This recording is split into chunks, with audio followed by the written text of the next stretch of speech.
Hi, welcome back to the GloriaAndJan YouTube channel. I don't know if you guys have ever entered a house and just felt uncomfortable.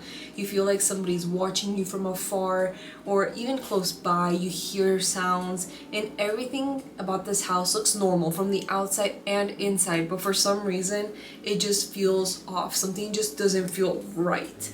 Well, today we're actually going to be talking about the Sallie House, as you guys probably already saw on the title of this video, but let's get right into this video, you guys. The Sallie House was actually built during the 18,000s and it was made for a specific family. So they say that a lot of these people from that family did end up passing away. It was actually built for the Finney family, and then afterwards during, I think it was in the 19,000s, that's when they actually bought the house. They were thinking maybe around 1947, that's when the Finney family didn't live there anymore. But the Pigments ended up picking up this house, right? They bought it. And that's when a whole bunch of strange things would happen. At first, it was sort of like light, but then it started getting even violent towards them. They say that there was times when candles would light up by themselves.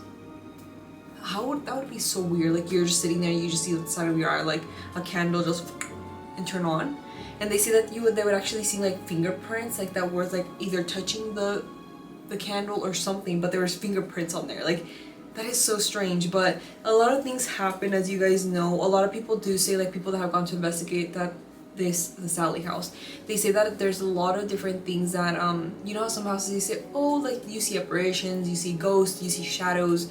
Well, they say that this house has a little bit of everything. Like I said, like you can see visible things, like the candle being touched, the candle lighting up, cabinets opening and closing, that type of stuff. Like they would see things, like they could see shadow figures, but then you also have that other aspect of it. It's not just you seeing it, but it's also like things are physically opening. But the reason that this house is called the Sallie House is because a lot of people say that they see this little girl and they say that her name is Sallie. And in the records of this house, there was never anybody named Sallie. So one of the stories that some people say is saying that the doctor that lived there, he supposedly had an affair and that he had Sallie, and that he wouldn't really let her go out and anything like that because she was like an affair baby. But they say that one day one day she got like a really big like stomach ache, and they didn't know what was happening. Then they found out that her appendix had ruptured. So he decided to do since he was a doctor, he decided to do an emergency operation right there in the house. And since they didn't have any anesthesia or anything like that, he just full on went for it. And they say that it got botched. It was horrible. It was not what it was supposed to be, and she ended up passing. And another story is that there was these doctors that lived there, and that then this lady comes rushing in with her daughter because her daughter's stomach also, you know, the appendix, the same thing, and that he tried to save her and it just was impossible. She ended up passing. But a lot of people just say that this little girl in the Sallie House, that's basically what happened to her. But a lot of people don't really know because, like I said, there isn't any solid proof that this happened. But they sometimes some people think that Sallie isn't really a little girl, but she's more like a demonic presence, demonic thing. In the bottom of this house, there is they say that there's a pentagram on the bottom in the basement, a floor, and maybe that is also part of the reason that there's so much activity, like supernatural. Is that how you say it? Supernatural activity going on in this house. And then a lot of people go as far as saying that the Sallie House has a portal. That and if you guys don't really know what a portal is, a lot of people will say that a portal is where spirits can transfer from one place to another. So for example, even if you read like fantasy things, I feel like a lot of people will talk about like these magic portals, that they make one in one place and then they make one in another place. For example, if there was like a door that was a portal, and that you're in Colorado, for example, then you want to get to Japan, well, there's a portal that if you open the door, you enter that place, and then once you already passed through the door, you're already like in Japan, like seconds, like that. So basically they're saying that this Sallie House has a portal where spirits can just, you know what I mean? A lot of people do report, like how I said, that there's a lot of different things happening in this house. Like they will hear disembodied voices. Like some people hear that is so creepy, you guys. Honestly, like it has happened to me before, like when you're like in a place and then you hear like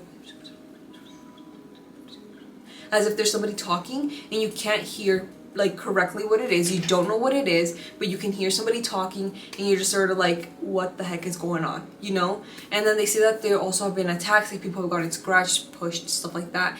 And you know, of course, like seeing the shadow figures and stuff like that. Creepy, creepy, creepy. Another little thing that I wanted to bring up was that since the Sallie House got so much attention, like publicly it got so much attention, I feel like I always see the Sallie House pop up from here to here and then, you know, like it just pops up out of nowhere. I'm just like, I'm not even looking for the Sallie House, but it's just popping up everywhere. But I feel like one of the things that they were saying, that, you know how I said about that satanic pentagram that they have in the basement, they say that this was actually discovered in the 2000s, which is so weird to me. Like, was it there before and they just didn't know, or you know, like what was going on? And they say that they did use that like forensic thing that they use, that it's like, I think they use some type of like spray or something like that, and then they use like a blue light and they can see if there's like any like splatters, I don't know if I can see, but bodily fluids like splattered anywhere. And they say that there was some, so a lot of people speculate that it's the people that were doing satanic rituals, and that that's why there is like splatters. And it's a black light, not a blue light. I completely, yeah. So one of the things that actually happened to the Pickmans, right, which were the family that I feel like everybody knows about because these are the people that actually had these encounters. They said that when they moved into this house, it was okay at first, and then all of a sudden they started noticing that things just felt a little bit strange, things just felt a little bit off. They said that they even would see that their dogs would have a little bit of a strange attitude. And I don't know about you, but if your dog is acting up, you know that they're acting up, you know? Like, I remember one day I got real freaked out because, I said that really weird. But one day I got really freaked out because I had put one of Haru's toys like up on the, like in my closet, and I didn't remember that I had done that like a couple of days ago, but he remembered and he wanted his ball. So he was just looking up like that, staring at the closet, and I was just like, what are you seeing, you know? And it was just, he wanted his ball. But then I realized that that's what it was. But imagine if your dog is doing that and you know that there's nothing there, there's nothing that they want, like they're either seeing someone or something's going on, right? So like, yeah, I felt like that was really, that's creepy. That's creepy that they said that. But they said that after they ended up having their son, that's when the activity started getting a little bit more intense, and then they just didn't really like what was going on. They said that during one of these days of all of this happening, they said that they left, you know how people leave their houses. When they came back, they went into the nursery and they realized that all of the stuffed animals of their little boy were all in a circle, and that just creeped them out. That already made them feel so like intense and just really freaked out and all of that. And to top it off, at the end of the night that day, Tony, which was the husband, Tony Pickman, that night he ended up feeling like an intense burning sensation on his back, and when he ended up lifting up his shirt, he had like 3 apparent scratches on the back, on his back. Like, I don't know about you, but that is intense. That's crazy. That's crazy. And then they said that even during the birthday party of their son, a doll just lighted up on fire by itself. Like, it just ignited. It just, yeah, it just caught flames. And they even ended up saying that at some point they thought, like, they heard the backstory of Sallie, and they thought, you know what, we should treat her like a daughter, because like she has nobody, right? She's gone.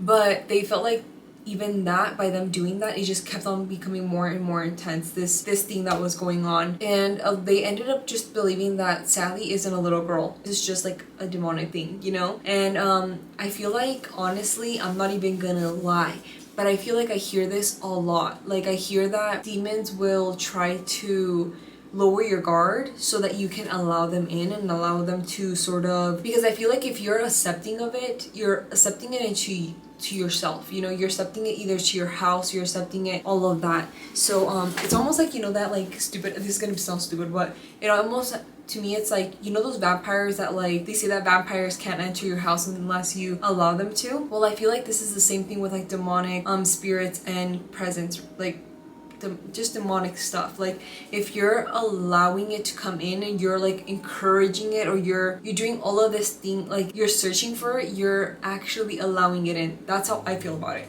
I don't know about y'all, but that's how I feel about it.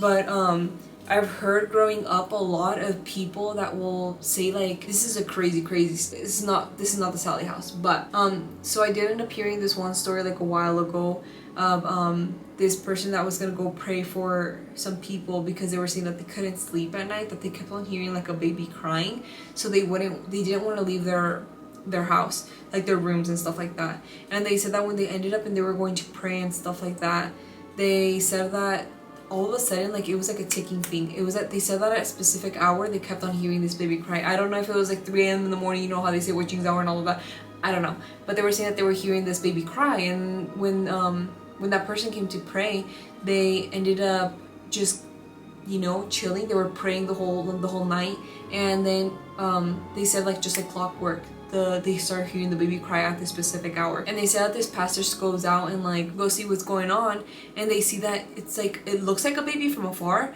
but as soon as they start getting closer, starts transforming itself more into like a demon. So like they just started like, you know, praying more. They just started it until it left the house. But this is one of the things I feel like, I'm not saying that they let it in, I don't know how the heck that happened. I feel like it will try to make itself look like a child. It will make itself sound like a child. So because people will always be like, oh, like maybe it needs help. Oh, maybe like they feel like pity, or they feel like I should be the adult here and help. But in reality, like when it comes to spiritual stuff, that should be a no. Like just how I told you in a lot of videos ago, like if you're in the woods and somebody tells you, oh, come, like I'll show you over here. No, you go to a populated place, right? You go where there's a lot of people. You're not gonna go alone. That's where you get unalive. So I feel like this is the same thing with like the spiritual realm. I feel like if it's trying to make itself seem nice, it's trying to make itself seem like it's not going to do anything, it's probably going to do something. Yeah, I don't know if you guys have heard about the Sallie House. If you guys have, let me know down below if you guys are interested in ever taking a tour. I did see that it said that only 2 people can go into the house to do tours, and each person it costs like 125 or something like that. Don't quote me on that, I'm not sure. But yeah, there's a whole bunch of different websites where you can go, so I don't know what's real and what's not. But that is what I saw about this. That's what I researched about the Sallie House. If you guys know more info, you guys can leave it down below and then I'll read it. But yeah, and I'll see you guys in the next video. Remember to like and subscribe and hit that notification button so you guys can be updated whenever we post a new video. And we'll see you next time. Bye.